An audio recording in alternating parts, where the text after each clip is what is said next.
Meretas belenggu pikiran negatif untuk menemukan kebahagiaan sejati. Ada momen-momen singkat dalam hidup di mana kita merasakan sekilas betapa indahnya kebahagiaan yang tulus. Barangkali itu terjadi di tengah malam musim panas yang sunyi, saat tubuh kita pulih dari sakit yang lama, atau ketika hati kita tersentuh dalam oleh sebuah buku atau melodi.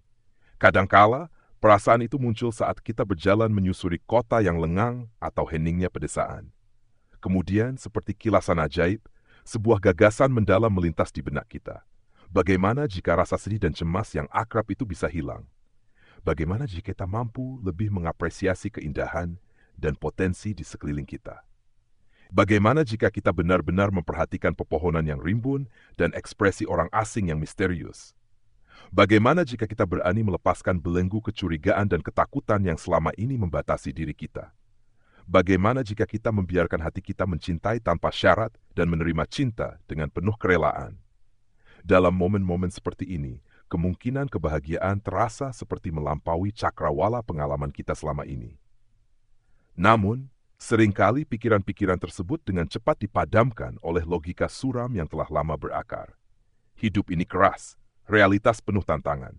Ada kewajiban yang harus dipenuhi, pasangan yang tidak selalu sepaham, orang-orang yang sulit diajak bekerja sama, dan rumah tangga yang harus dirawat. Bahkan, secara lebih mendalam, kehidupan dipandang sebagai perjalanan penuh penderitaan.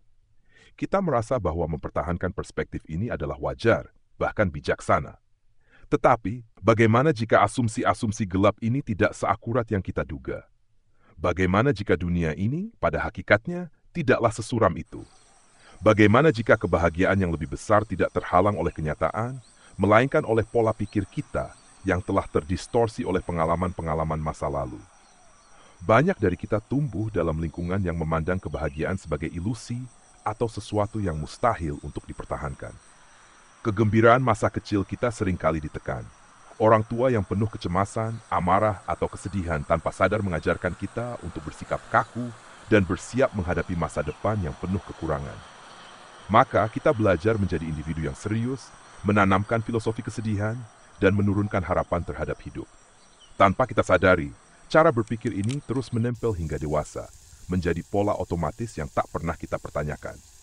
Namun, bagaimana jika pada tahap hidup kita saat ini, sudah tidak ada lagi alasan untuk terus memelihara kecemasan dan kesedihan yang berakar dari masa lalu? Bagaimana jika kita berani membuka diri terhadap kegembiraan yang lebih besar dan mengizinkan harapan bersemi kembali? Kita bisa mulai dengan mengubah cara kita membangun hubungan, menjalin persahabatan yang memberi makna, dan memilih pasangan yang mendukung pertumbuhan emosional kita. Kita bisa merancang interaksi yang lebih bermakna dengan orang-orang di sekitar, menciptakan ruang untuk kehangatan dan keberhasilan. Dan yang paling mencengangkan, kita dapat menerima gagasan ini. Bagaimana jika tujuan keberadaan kita bukan untuk menderita? Bagaimana jika kita bisa memindahkan beban kesedihan ke masa lalu yang tak lagi bisa kita ubah, lalu menata masa depan dengan cita-cita yang berbeda? Bagaimana jika kita membiarkan diri kita menjelajahi dataran tinggi kebahagiaan, meski masih terasa asing dan menakutkan? Transformasi ini tidak akan terjadi dalam sekejap, tapi dengan setiap langkah kecil, dengan setiap dorongan keberanian yang kita kumpulkan, kita bisa mendekati kehidupan yang lebih cerah, lebih penuh makna, dan lebih selaras dengan potensi sejati kita.